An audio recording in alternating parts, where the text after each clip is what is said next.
Oke, sudah semua ya, teman-teman. Human error, udah semua? Belum? Kok baru 3 orang ya? Sorry.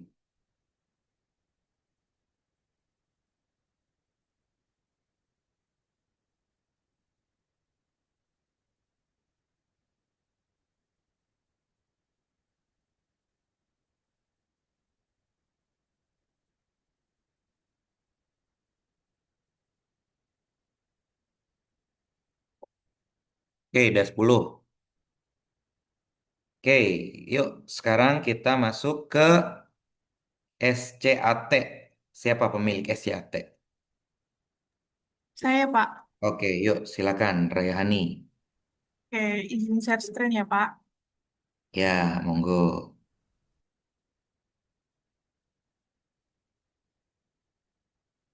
Salah, salah, salah.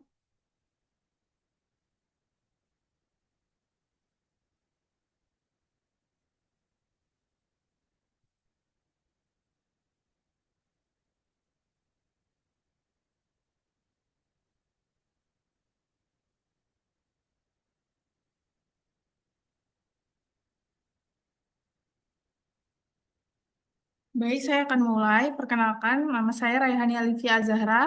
Di sini saya akan membawakan materi tentang Systemic Cause Analysis Technique atau SCAT. Jadi dari pendahuluannya yaitu Systemic Cause Analysis Technique merupakan metode investigasi kecelakaan kerja yang bertujuan untuk mengidentifikasi penyebab utama kecelakaan dan merumuskan tindakan perbaikan untuk mencegah kejadian serupa di masa depan. SCAT dikembangkan oleh International Loss Control Institute untuk menyelidiki dan mengevaluasi kecelakaan kerja menggunakan bagan SCAT. Tujuan SCAT yaitu pertama, satu, mengidentifikasi penyebab kecelakaan. SCAT mengungkap akar penyebab kecelakaan, baik yang bersifat langsung maupun dasar. Kedua, yaitu merumuskan tindakan perbaikan. Setelah mengetahui penyebab kecelakaan, SCAT memungkinkan perumusan tindakan korektif untuk mencegah terulangnya kejadian serupa. Yang ketiga, yaitu meningkatkan keselamatan kerja. SCAT berkontribusi pada peningkatan sistem keselamatan dan kesehatan kerja atau K3 di tempat kerja. Lalu ada prinsip dasar SCAT. SCAT sendiri memiliki prinsip yaitu satu, identifikasi kerugian, dua, identifikasi tipe kecelakaan, tiga, identifikasi penyebab langsung, empat, identifikasi penyebab dasar atau akar penyebab, yang kelima yaitu identifikasi lemahnya kontrol, yang keenam, pengembangan tindakan korektif, yang ketujuh yaitu pelaporan dan tindak lanjut. Lalu di sini ada immediate cause dan basic cause. Dalam analisis kecelakaan kerja, immediate cause atau penyebab langsung adalah faktor yang secara langsung menyebabkan terjadinya kecelakaan. Sedangkan basic cause atau penyebab dasar adalah akar masalah yang mendasari penyebab langsung tersebut. Metode investigasi dengan SCAT membantu mengidentifikasi kedua jenis penyebab ini untuk mencegah kecelakaan serupa di masa depan. Lalu ada proses identifikasi immediate cause. Immediate cause merupakan faktor yang secara langsung memicu terjadinya kecelakaan. Proses identifikasi penyebab langsung memerlukan beberapa langkah, yaitu satu, deskripsi kejadian. Itu menjelaskan secara rinci kejadian yang terjadi mencakup waktu, tempat, dan kronologi kejadian. Yang kedua yaitu identifikasi faktor pemicu. Nah, itu menentukan faktor yang memicu terjadinya kecelakaan seperti energi, zat, atau tindakan manusia. Yang ketiga yaitu identifikasi penyebab langsung yang meliputi unsafe action dan unsafe condition. Yang keempat yaitu analisis informasi. Teknik analisis yang dapat digunakan seperti fault tree analysis, five whys, why tree, atau fishbone diagram. Yang kelima yaitu rekomendasi tindakan. Setelah penyebab ditemukan, rekomendasi dapat disusun untuk tindakan perbaikan dan pencegahan. Penyebab langsung atau immediate cause terdiri dari satu, tindakan tidak aman atau unsafe action. Yang kedua yaitu kondisi tidak aman atau unsafe condition. Tindakan tidak aman seperti lalai atau terburu-buru saat melakukan pekerjaan, lalu mengoperasikan peralatan yang sedang diperbaiki dan bekerja di bawah pengaruh alkohol atau obat-obatan terlarang. Kondisi tidak aman contohnya yaitu APD yang tidak memadai atau tidak sejenis pekerjaan. Lalu ada lingkungan kerja yang kurang memadai seperti ventilasi buruk, pencahayaan kurang, atau lantai yang licin. Yang ketiga yaitu ada paparan bahan kimia berbahaya dan beracun, paparan kebisingan, atau paparan radiasi. Selanjutnya ada analisis basic cause. Analisis basic cause dalam konteks SCAT merujuk merujuk pada identifikasi akar penyebab kecelakaan atau insiden, bukan hanya penyebab langsung. Penyebab dasar terdiri dari faktor individu, faktor pekerjaan, dan faktor manajemen. Faktor individu contohnya seperti kurangnya pengetahuan atau keterampilan, lalu ada kemampuan fisik dan mental yang kurang memadai, dan stres akibat bekerja. Faktor pekerjaan seperti peralatan kerja yang tidak memadai, kurangnya pengawasan atau kepemimpinan yang lemah, lalu ada rekayasa teknik yang tidak memadai. Yang ketiga ada faktor manajemen, yaitu program K3 yang tidak memadai atau tidak efektif, lalu tidak ada inspeksi dan evaluasi, dan SOP yang tidak sesuai. Peran faktor manajemen dan organisasi dalam SCAT. Peran faktor manajemen contohnya seperti perencanaan dan pengorganisasian, pelatihan dan pengembangan, pengawasan dan evaluasi, penyediaan sumber daya, dan komitmen dan dukungan. Lalu ada peran organisasi, yaitu budaya keselamatan, sistem pelaporan, tanggung jawab bersama, penyediaan informasi, dan tindak lanjut. Pengumpulan fakta dan data insiden secara sistematis. Pengumpulan fakta dan data insiden secara sistematis menggunakan metode SCAT melibatkan pengumpulan informasi yang terstruktur untuk mengidentifikasi penyebab utama suatu insiden atau kecelakaan. Metode ini membantu dalam menemukan akar masalah dan mengembangkan tindakan pencegahan yang efektif untuk mencegah kejadian serupa di masa depan. Langkah-langkah pengumpulan fakta dan data dengan SCAT, yaitu satu, dengan mendeskripsikan kejadian. Gambarkan dengan jelas apa yang terjadi, di mana, dan kapan insiden atau kecelakaan itu terjadi. Yang kedua yaitu identifikasi faktor pemicu. Tentukan faktor-faktor yang berkontribusi pada terjadinya insiden, seperti perilaku tidak aman dan kondisi tidak aman. Lalu yang ketiga ada penyebab langsung, identifikasi tindakan atau kondisi yang secara langsung menyebabkan insiden. Lalu yang keempat ada penyebab dasar, gali lebih dalam untuk menemukan akar penyebab insiden yang bisa meliputi faktor individu, pekerjaan, atau manajemen. Yang kelima yaitu rekomendasi kontrol. Berdasarkan analisis, dapat ditentukan tindakan perbaikan yang diperlukan untuk mencegah insiden serupa terulang kembali. Penyusunan diagram SCAT. Diagram SCAT adalah alat analisis penyebab kecelakaan yang sistematis. Berikut adalah langkah-langkah penyusunan diagram SCAT. Pertama yaitu dengan identifikasi insiden, lalu dilakukan pengumpulan data. Setelah itu identifikasi penyebab langsung dan penyebab dasar. Kemudian dapat dibuat diagram SCAT untuk kemudian dilakukan analisis dan kesimpulan. Interpretasi visual insiden. Interpretasi visual insiden melibatkan penggunaan visual seperti foto, video, atau diagram untuk memahami kronologi kejadian dan faktor-faktor yang terlibat. Beberapa hal yang perlu diperhatikan dalam interpretasi visual. Satu, yaitu kronologi kejadian. Urutan kejadian disusun berdasarkan foto atau video yang ada. Ya, yang kedua, yaitu posisi dan tindakan. Memperhatikan posisi pekerja dan peralatan pada setiap kejadian. Yang ketiga, kondisi lingkungan.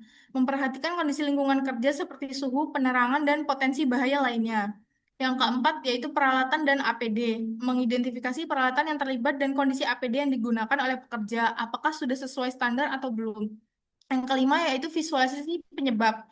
Menggunakan visualisasi untuk menunjukkan hubungan antara sebab dan akibat. Dengan menggabungkan diagram SCAT dan interpretasi visual insiden, tim investigasi dapat memperoleh pemahaman yang lebih komprehensif tentang insiden, mengidentifikasi akar penyebabnya, lalu merumuskan tindakan perbaikan agar mencegah kejadian berulang.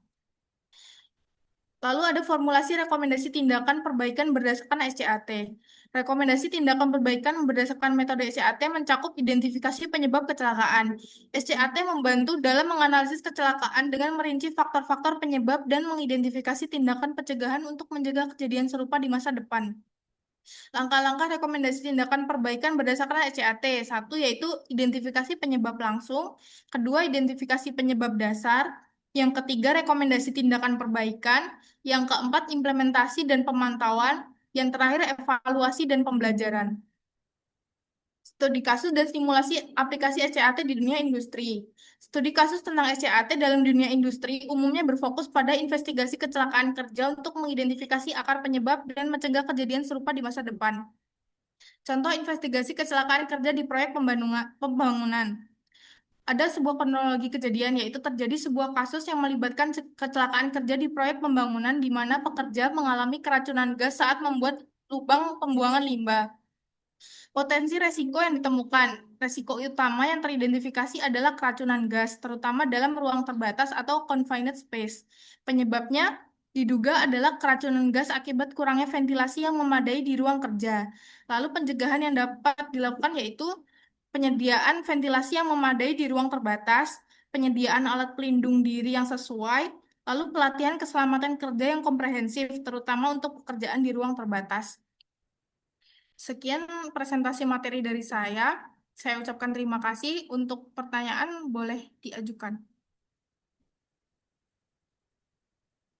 Oke, yuk. Silakan teman-teman yang mau bertanya kepada Raihani.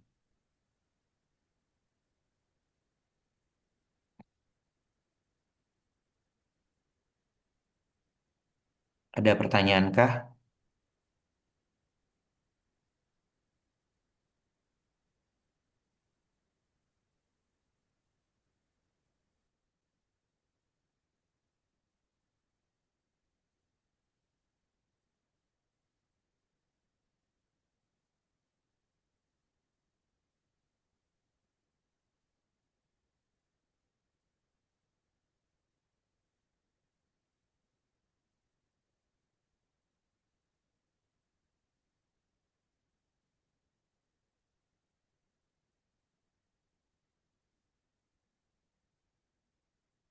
Kok nggak ada? Kok pada diem? Gak ada yang mau nanya?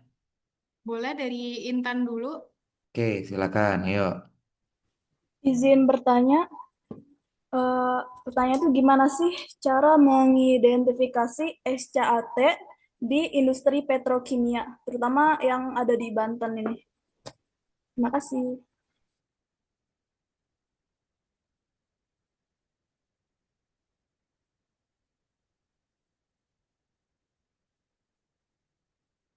Saya ulangi pertanyaannya tadi, gimana cara mengidentifikasi SCAT di dunia industri kimia ya?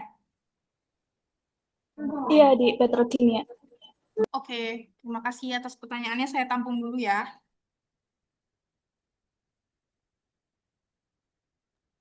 Tadi yang selanjutnya mau bertanya, Tias ya? Oke, aku mau bertanya tadi, eh kan tadi SCAT itu buat analisis ya. Nah, dalam proses analisis ini, ketika menggunakan metode SCAT, langkah awal apa aja yang bisa biasanya dilakuin untuk mengumpulkan data, terus sumber informasi apa saja yang biasanya digunakan, terus gimana cara, gimana data tersebut tuh bisa membantu dalam mengidentifikasi penyebab langsung maupun akar masalah dari kejadiannya itu sendiri. Kayak gitu. Maaf, boleh diulangi tadi pertanyaannya? Oke,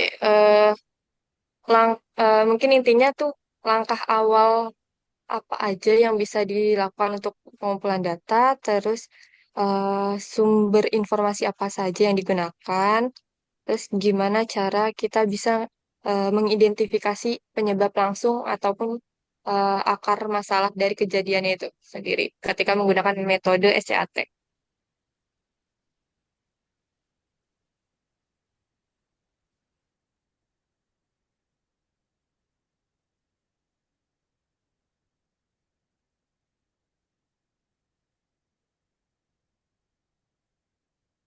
Oke, saya ulang pertanyaannya ya. Tadi pertanyaannya yang dari Tias itu langkah awal untuk pengumpulan data, kemudian sumber informasi yang digunakan, dan identifikasi penyebab langsung dan akar masalah dengan metode CAT ya.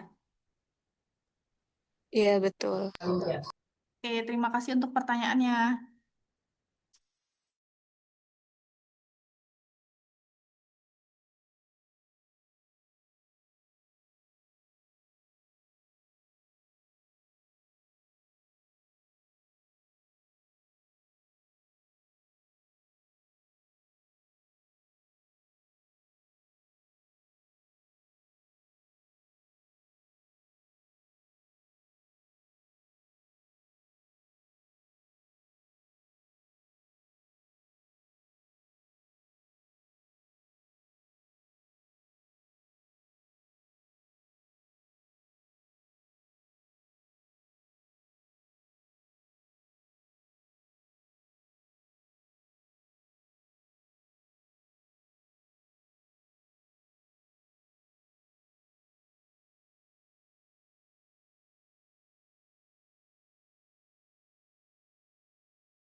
Pertanyaannya cuma satu ya?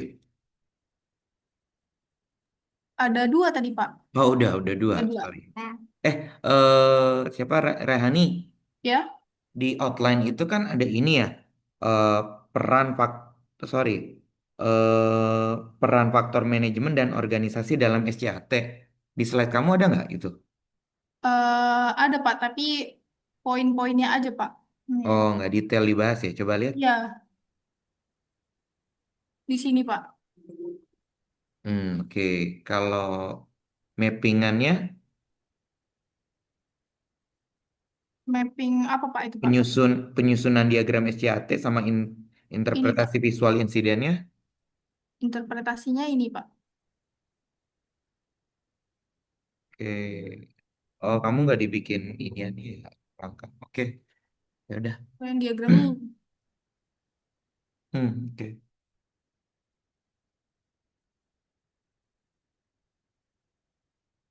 Ya, silakan dijawab.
Oke, saya izin menjawab pertanyaan pertama, yaitu gimana sih cara identifikasi SCAT di industri petrokimia. Nah, ini kurang lebih identifikasinya itu sama ya, untuk semua industri sebenarnya intinya sih mirip-mirip ya, yaitu dengan cara pertama yaitu mendeskripsikan kejadian, yaitu dengan menjelaskan cara rinci kejadian yang terjadi mencakup waktu, tempat, dan kronologi kejadian. Yang kedua yaitu dengan mengidentifikasi faktor pemicu, yaitu menentukan faktor yang memicu terjadinya kecelakaan seperti energi, zat, atau tindakan manusia. Kemudian ada identifikasi penyebab langsung yang meliputi unsafe action dan unsafe condition. Kemudian kita melakukan analisis informasi dengan menggunakan teknik seperti fault tree analysis, five whys, Y tree, atau fishbone diagram. Lalu ada rekomendasi tindakan yang dapat digunakan setelah penyebab ditemukan. Untuk tadi Intan ya yang tanya ya. Apakah jawabannya udah cukup jelas atau masih ada yang kurang? Oke, Rehani, ini Ya. kan kamu proses identifikasi untuk immediate cause ya. Ya, Oke, pada saat sebelumnya di awal kemarin kita ada yang namanya quotient model. Masih ingat nggak? nggak kurang ingat, Pak. Oke, saya bentar ya, saya bagiin ke ke grup.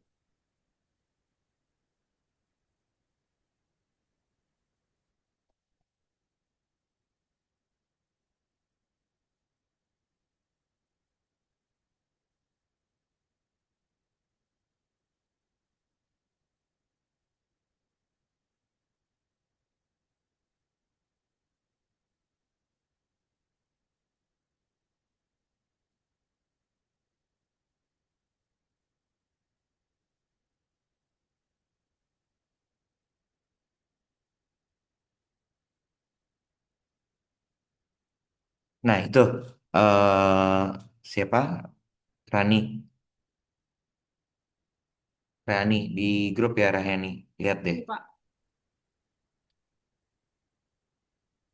Oke,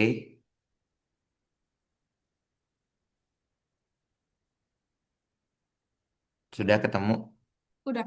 Oke. Nah, pertanyaannya saya, Kok Ya.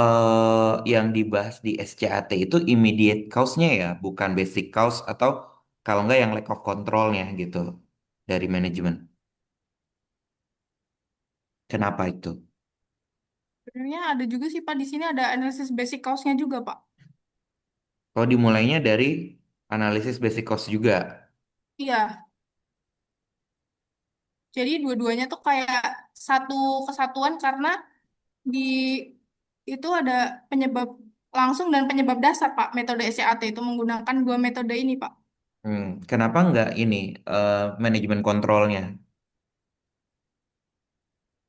Kalau SOP itu di mana? Ini Pak, di faktor manajemen. Nah, itu kan. Tapi Iya, itu kajiannya di immediate cause ya. iya yang tadi Pak.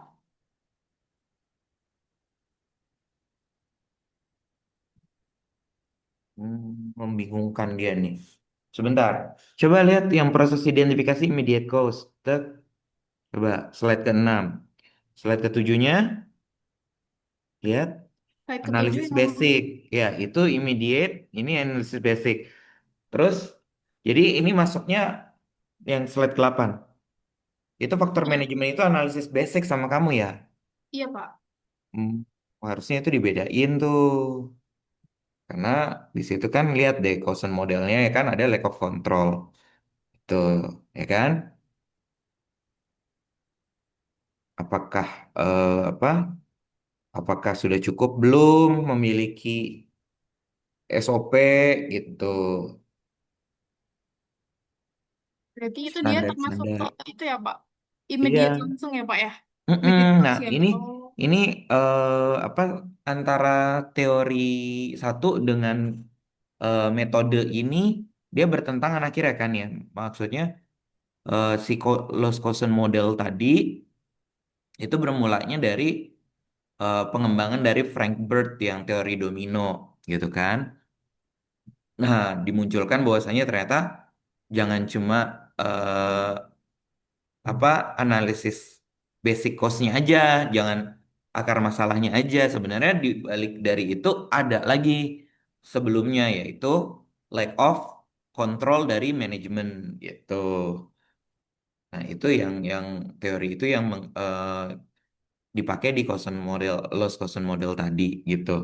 Nah, kalau SCAT yang kamu sajin ini, nah itu malah dibawanya ke faktor manajemen di analisis basic cost-nya gitu. Itu Rani. terima kasih ya Pak untuk Mm. koreksinya. Ya, nanti di ini ya, coba di apa? Dicari tahu ininya ya sama kamu ya Iya Pak. untuk lack of control of management. Iya.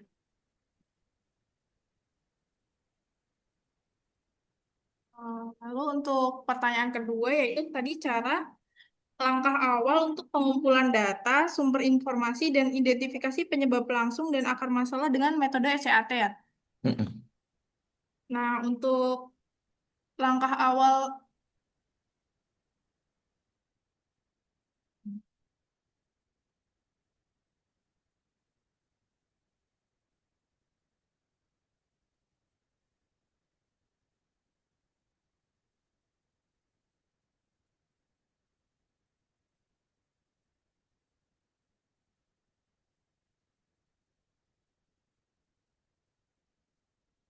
untuk langkah awal pengumpulan datanya itu sendiri yaitu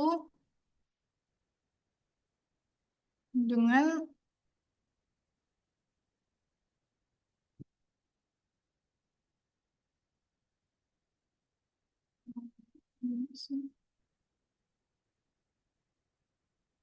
kurang lebih ini sih dengan apa pengumpulan datanya menggunakan metode SCAT itu intinya yang pertama yaitu kita identifikasi dulu penyebab kecelakaannya itu apa. Kemudian identifikasikan faktor penyebabnya, kemudian merumuskan tindakan perbaikan. Untuk sumber informasi yang diperlukan itu dapat dilakukan dengan cara wawancara dengan saksi, kemudian observasi langsung di lokasi kejadian, kemudian mengumpulkan data-data terkait kecelakaan serta dokumen atau catatan yang relevan untuk sumber informasi. Kemudian identifikasi penyebab langsung dan akar masalahnya. Penyebab langsung tadi itu yang immediate cause, yang ini ya. Immediate cause-nya yaitu dengan pertama mendeskripsikan kejadian, identifikasi faktor pemicu, identifikasi penyebab langsung, analisis informasi, dan rekomendasi tindakan. Untuk basic cause-nya kurang lebih ada faktor individu, faktor pekerjaan, dan faktor manajemen. Untuk saudara Tias, apakah jawabannya sudah cukup? Oke, terima kasih atas jawabannya. Ya, sama-sama.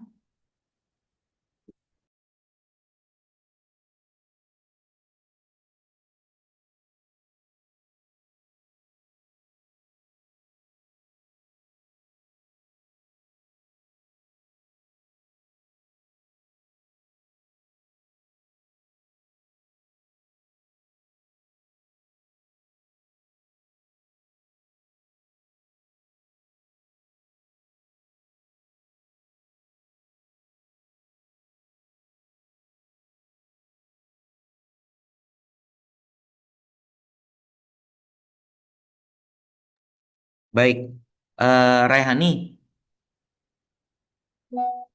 Iya, Pak. SCAT itu eh, kan salah satu metode untuk investigasi kecelakaan kerja, betul ya? Iya, betul. Oke, nah metode yang lainnya kamu tahu nggak? Kurang tahu, Pak. Kurang tahu ya. Nah nanti di Ya, expand ya, di ya. apa namanya, diperluas bahwasanya dalam proses investigasi kecelakaan kerja metodenya bukan cuma SCAT aja. Lalu nanti dibandingin SCAT, kelebihan SCAT apa, ya tadi tuh jadi biar bisa tahu kekurangan dan kelebihan dari SCAT ini gitu Rani ya. Nanti ditambahin ya itunya apa namanya, eh, buat tampilan videonya ini gitu. Oke? Iya, Pak. Terima kasih ya, Pak. Ya. Oke, teman-teman, silakan menjawab pertanyaan yang ada di videonya Rani tadi. Yuk.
Ini saya baca komennya Fatima Azhara, bagus nih.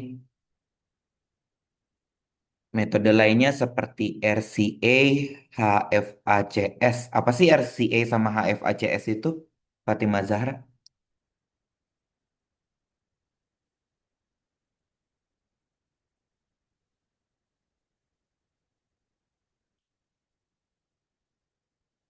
Mana Fatima Zahra?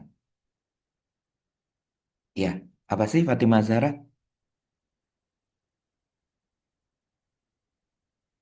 HFACS sama RCA.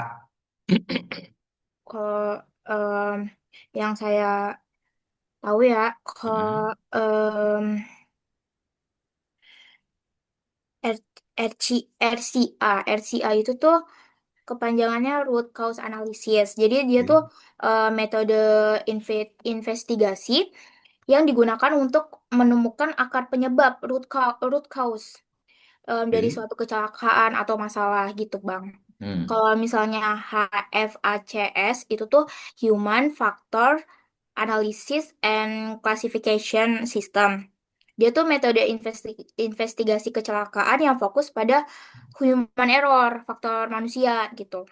Gitu sih, Bang. Oh, karena kesalahan manusianya ya. Oke, terima kasih Fatima.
Sudah selesai semua?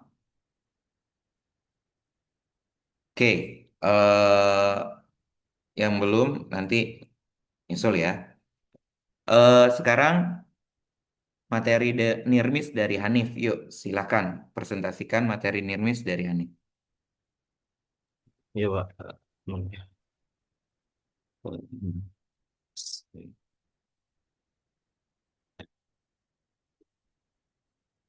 Darah lebar ini lupa lagi. Ya. Perkenalkan semuanya, nama saya Hanif Nafi Maulana Ansori. Di sini saya akan menjelaskan tentang Nirmis Report. Pertama, divisi Nirmis. Eh, Nirmis itu dalam literatur keselamatan kerja tuh banyak kayak dikenal istilah lain lah, kayak beberapa penulisan yang menyebutnya sebagai close save, ada yang pula yang menyebutnya warning, ada yang pula yang menyebutnya close call, dan dalam kasus pergerakan objek sering digunakan istilah kayak near collision. Nah, bahkan ada juga yang menyebutnya sebagai near hit.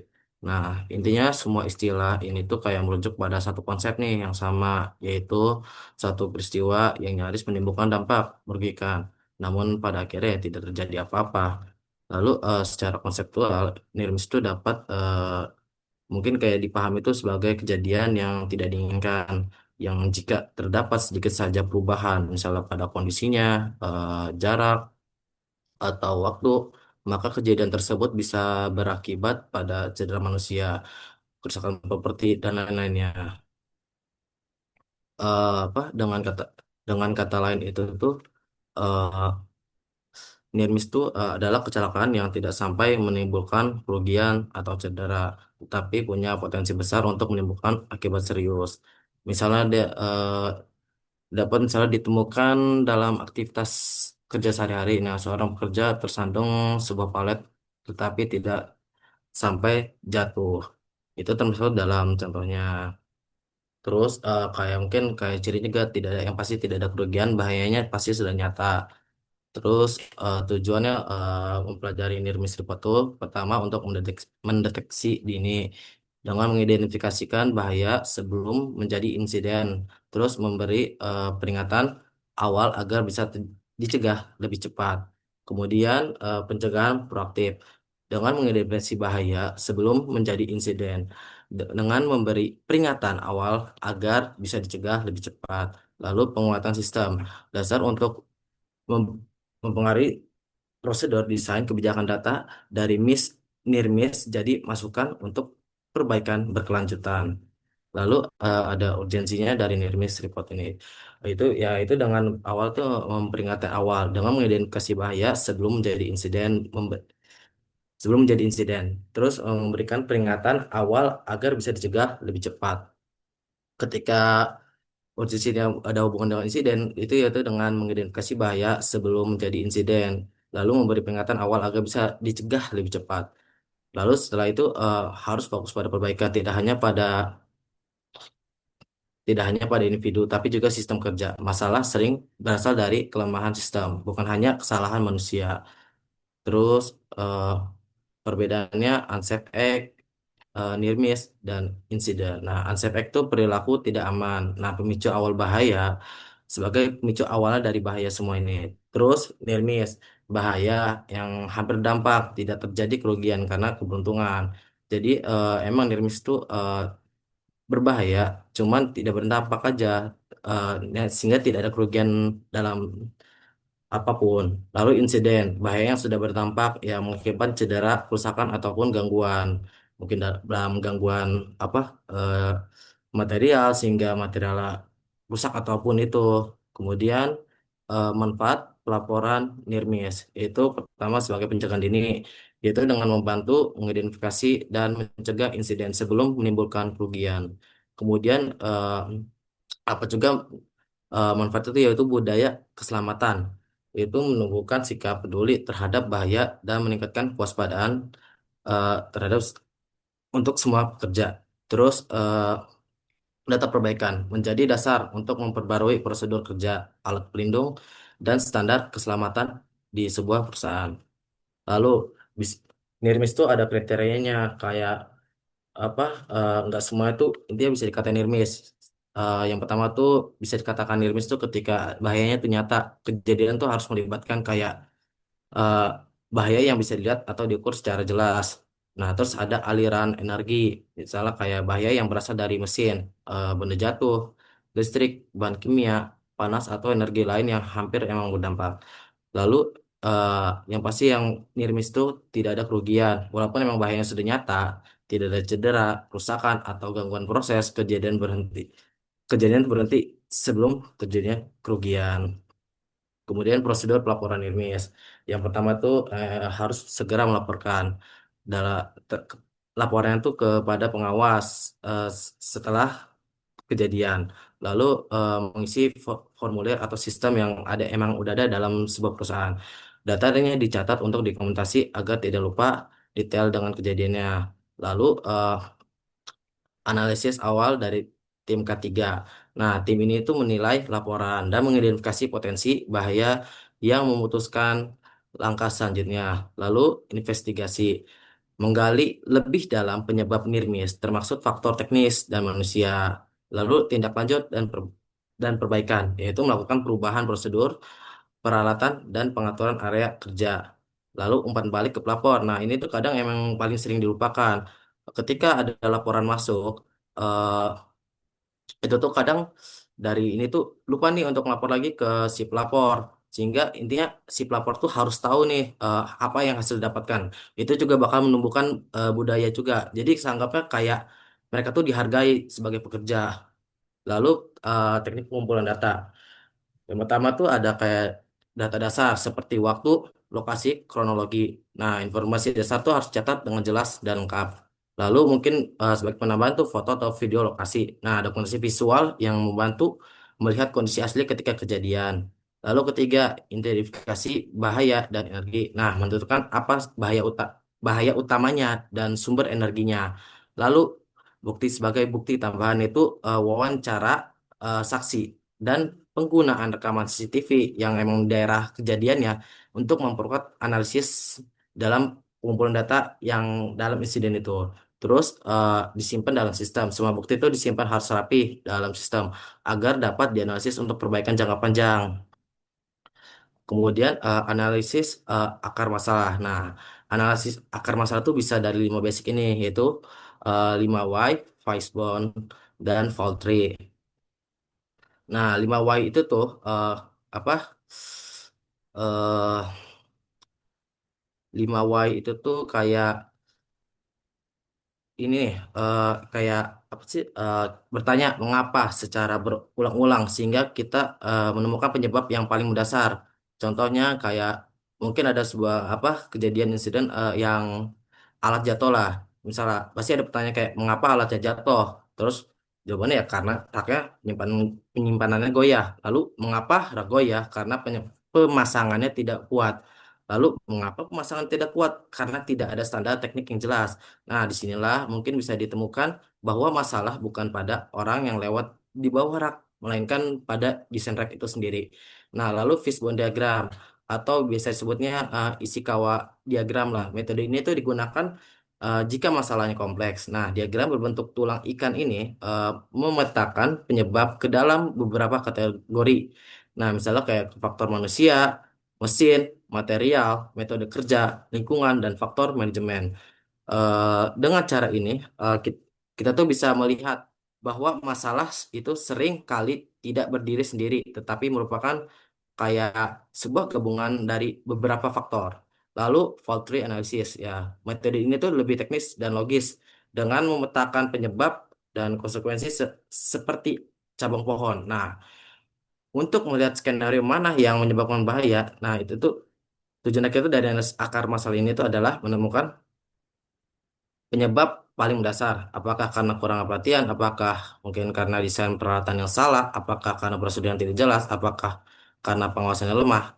Hanya dengan memahami akar masalah yang sebenarnya kita bisa membuat tindakan pencegahan yang efektif. Nah, lalu peran kerja pengawas dan manajemen. Nah, kerja itu tuh perannya tuh harus melapor jujur. Nah, kerja tuh yang berada di lapangan atau di sebagai apa kayak saksinya itu harus melaporkannya kepada pengawas. Nah, pengawas itu sebagai penerima laporannya untuk ditindak lanjut awal. Nah, pengawas itu kayak fals memfasiliti memfasilitasi laporan dari kerja, lalu memverifikasi kejadiannya. Benar gak sih kayak kejadian apa yang dilapor si pelapor ini benar ada di situ, lalu memastikan adanya tindakan awal. Nah, misalnya kayak apa ya, kebocoran tangki lah, itu harus dikasih tindakan awal dulu, jangan sampai dibiarkan loss aja begitu. Lalu ketiga tuh manajemen. Manajemen tuh sebagai yang menentukan kebijakan dan mengerahkan sumber daya. Nah, manajemen tuh harus kayak menyediakan dana, waktu, dan kebijakan untuk perbaikan serta memberikan umpan balik kepada pelapor. Lalu strategi budaya pelaporan.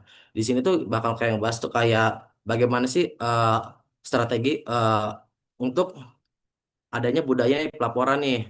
Pertama kayak ada no blame culture. Nah, itu tidak menyalahkan individu, fokusnya hanya perbaikan pada sistem.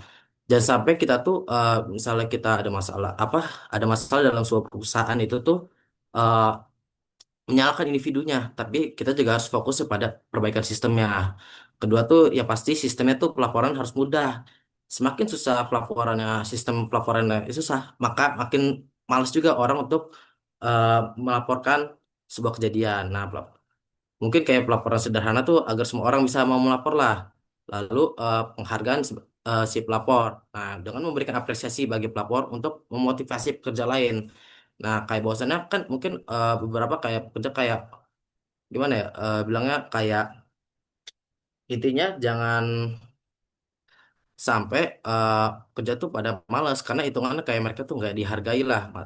Sehingga kayak harusnya sebuah kejadian itu bisa di apa bisa ditangani tuh dari si pelapor kan. Nah, makanya kayak harus kayak diberikan apresiasi nih biar budayanya tetap berjalan. Lalu sosialisasi dan pelatihan rutin. Nah, sosialisasi berkelanjutan agar budaya pelaporan melekat dalam kebiasaan kerja. Kemudian pemanfaatan data NIRMIS. Nah, yaitu dengan awal tuh eh, menganalisis tren, itu melihat pola laporan untuk mengetahui area yang berisiko tinggi. Lalu mentindak lanjut itu dengan perbaikan SOP, pengaturan ulang area kerja, atau peningkatan peralatan keselamatan. Kemudian yang ketiga tuh manajemen ya, dia tuh kayak menentukan juga sih ya, kebijakan dan sumber daya dari manusia itu. Mungkin segitu aja. Terima kasih. Wassalamualaikum warahmatullahi wabarakatuh. Mungkin ada pertanyaan, boleh tanya. Saya mau bertanya. Sung loh, saya mau bertanya. Mantap. Oke, silakan. Yuk.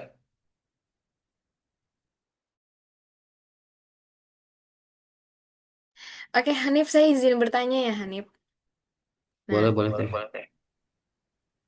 bagaimana kamu akan menggunakan data NIRMIS selama 12 bulan terakhir untuk melakukan proses re-engineering pada sistem distribusi multi-echelon dengan mempertimbangkan keterbatasan anggaran, kepatuhan regulasi K3, dan target distribusi yang ketat? Bisa diulang nggak, teh? Mungkin Ah, emang agak panjang ya. ya, oke. Jadi bagaimana kamu akan menggunakan data NIRMIS selama 12 bulan terakhir untuk melakukan proses re-engineering pada sistem distribusi multi-echelon Hmm. dengan mempertimbangkan keterbatasan anggaran, kepatuhan regulasi K3, dan target distribusi yang ketat? Cukup jelas, Hanif? Cukup, cukup. Oke. Mungkin ditampung dulu. Eh, Boleh, Intan bertanya. Izin bertanya, Hanif. Jadi, kenapa pelaporan NIRMIS itu harus dilakuin dan apa yang bakal terjadi kalau nggak dilakuin pelaporan dari pekerjanya? Kan NIRMIS itu bahaya yang nggak berdampak ya, yang nggak bahaya banget gitu tuh. Jadi nggak ada cedera, nggak ada kerugian. Jadi kenapa harus dilaporin? Dan apa yang bakal terjadi kalau nggak dilaporin gitu? Mungkin pekerjanya nggak lapor tuh karena takut disalahin oleh perusahaan, mungkin takut ada pemotongan gitu dan mungkin dia pelaporannya rumit gitu. Jadi kenapa gitu, Hanif? Terima kasih. Eh, Boleh. Bapak, ini boleh langsung jawab nggak, Pak? Yang dari Intan paling. Intan dulu. Ya, silakan kalau emang Hanif mau langsung jawab. Kan kalau Boleh, teh. teman-teman tadi kan butuh waktu untuk cari jawaban, makanya ditampung Ya. gitu. Nah, kalau Hanif bisa langsung jawab silakan.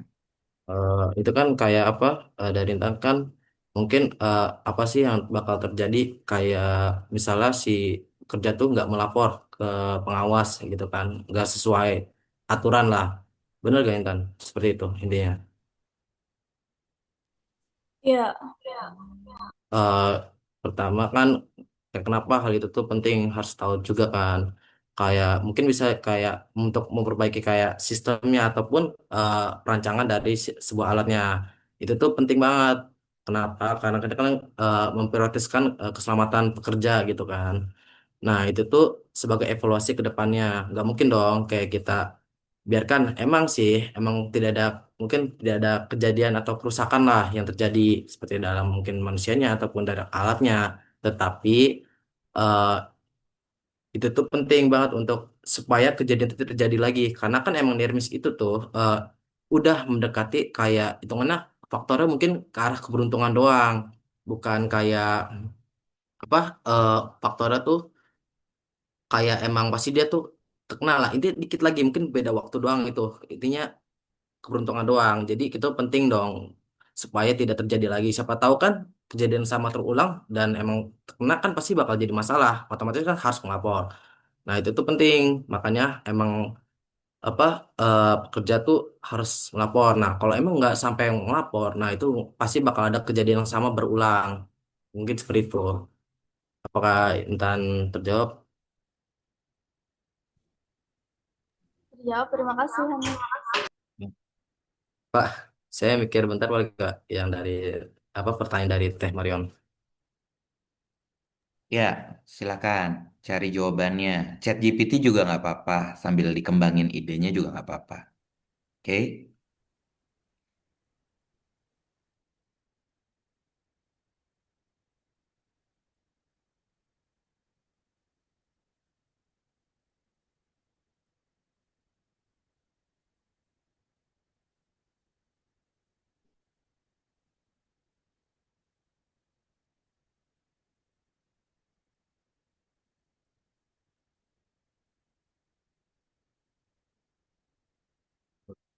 Itu kan kalau apa namanya? Mungkin saya tanya lagi deh pertanyaannya. Intinya kan menurut saya kan kayak bagaimana sih apa yang saya apa lakukan lah kayak dengan data yang ada selama 12 bulan terakhir untuk melakukan kayak proses perancangan ulang pada sebuah sistem distribusi multi eselon. Nah, eh, dengan yang mempertimbangkan kayak masalah keterbatasan anggaran, terus kepatuhan regulasi K3 dan target distribusi yang ketat, benar gak teh? Iya, Pertanyaan seperti benar. itu. Iya, Benar.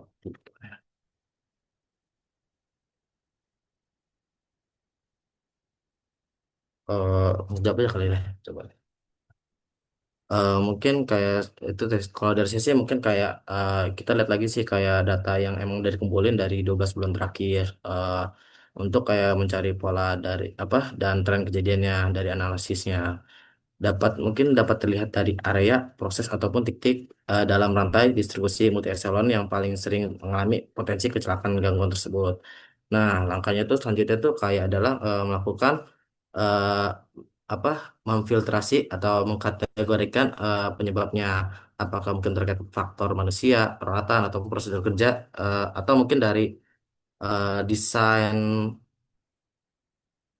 desain alat ataupun tata letaknya. Lalu setelah mungkin penyebab utamanya terlihat, saya mungkin akan kayak memprioritaskan perbaikan yang bersifatnya kayak mungkin dari harga yang murah dulu, nggak mungkin yang langsung mahal karena kan emang keterbatasan dana kan.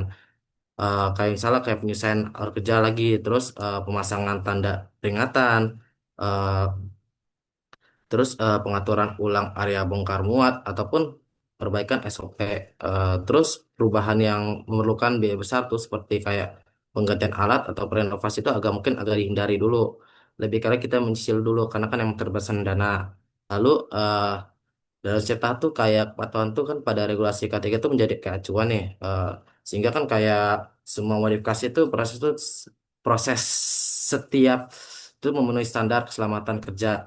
Selain itu kan saya tuh akan merancang ulang kayak alur distribusinya dengan mempertahankan efisiensi. Misalnya dengan eh, mengurangi bottleneck dan minimalkan waktu tunggu agar target distribusi tetap tercapai. Terakhir tuh kayak mungkin proses baru yang akan diuji coba pada skala kecil. Jadi nggak langsung kayak ke skala besar ataupun kayak langsung di apa perusahaan langsung di itu yang diuji coba situ. Karena kan emang di sini kan dijelasin kan kayak pertanyaan kan nggak ada masalah waktu kan. Terus untuk melihat ide apa untuk diuji coba dalam skala kecil itu tuh untuk melihat kayak efektif atau enggak sebelum diterapkan secara penuh dalam sebuah perusahaan. Lalu sekaligus kayak melakukan pelatihan ulang bagi seluruh tim yang terlibat sih. Dari sini sih mungkin seperti itu sih jawabannya. Apakah dari Teteh cukup atau dari Pak ada pertanyaan? Hmm. cukup dari saya. Oke, Hanif. Jadi Iya Pak. kalau terjadi near miss itu dibuat laporan nggak? Harus dibuat laporan Pak. Bentuk pelaporannya ada nggak kamu? Bentuk laporan ya. Mana? Coba lihat. Itu ada kayaknya Pak. Situ ada tuh yang waktu isinya. Bentuk laporan. Mana sih? Waktu.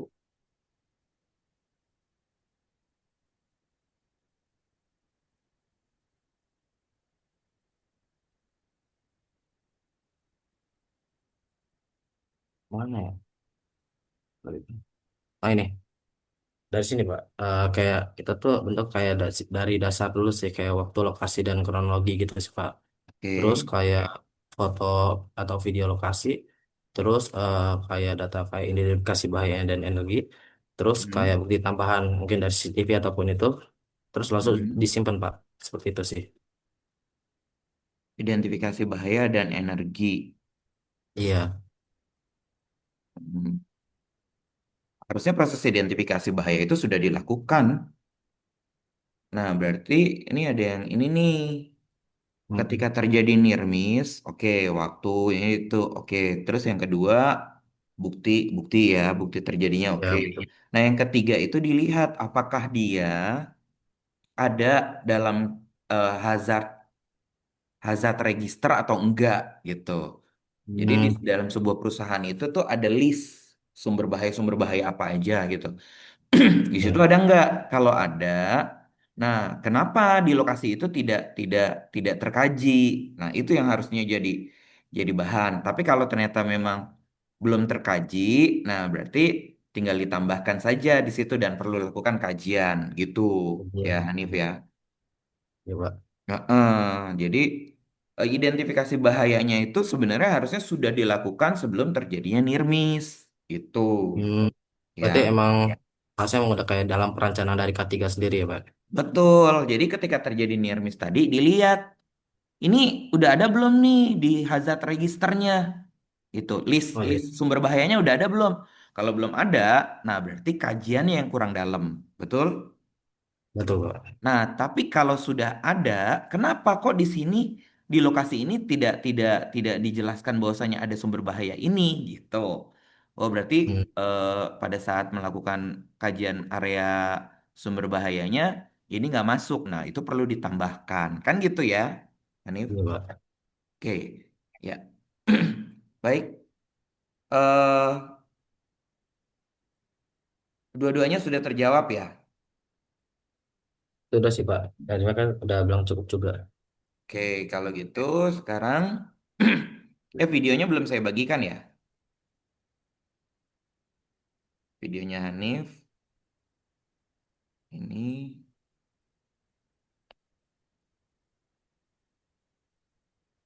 Oke, itu videonya Hanif dan pertanyaannya.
Oke, dah, yuk silakan Kalau gitu dijawab. matikan. Ya, point of discussionnya silakan dijawab ya.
Oke, eh, itu sambil dikerjain ya.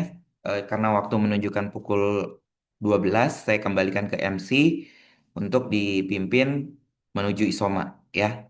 Silakan MC.